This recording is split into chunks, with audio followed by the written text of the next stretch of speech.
Hello दोस्तों, आपका स्वागत है आपके अपने चैनल ई एग्ज़ाम अलर्ट पर। तो आइए शुरू करते हैं। प्रतिलेखन संख्या 9।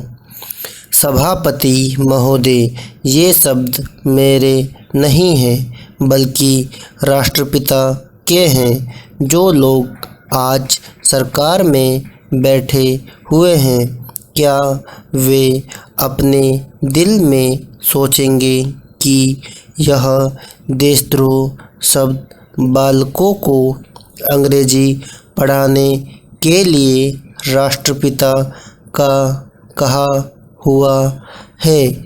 आज 54 वर्ष देश को स्वतंत्र हुए हो गए हैं, लेकिन राष्ट्रपिता की इस बात पर आज तक ध्यान नहीं दिया गया है।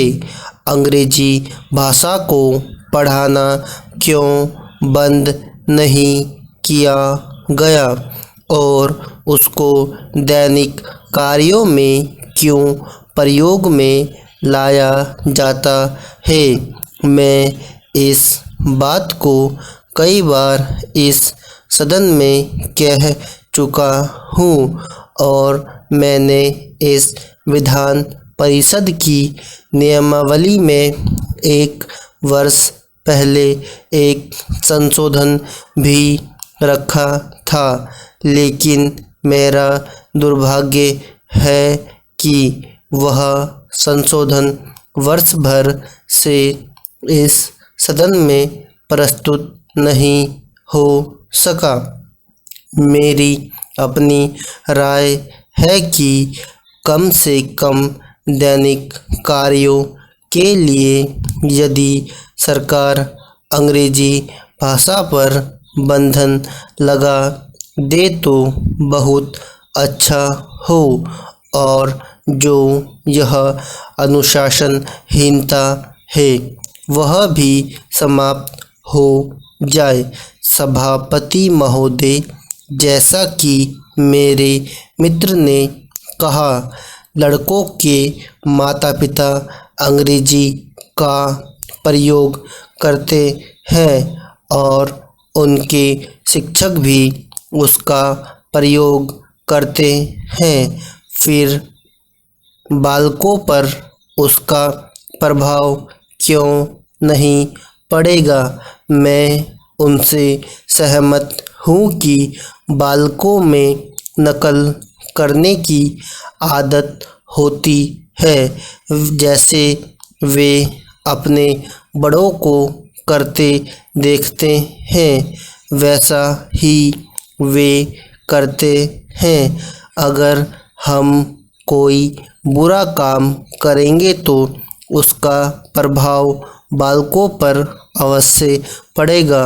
आप देखेंगे कि जिस मनोवृत्ति के माता पिता और शिक्षक होते हैं, उसी प्रकार के बालक भी होते हैं। हम दूसरों को तो परामर्श दे देते हैं, लेकिन स्वयं पर अनुपालन नहीं करते। इसके साथ ही साथ हमको शिक्षा प्रणाली की ओर भी ध्यान देना है।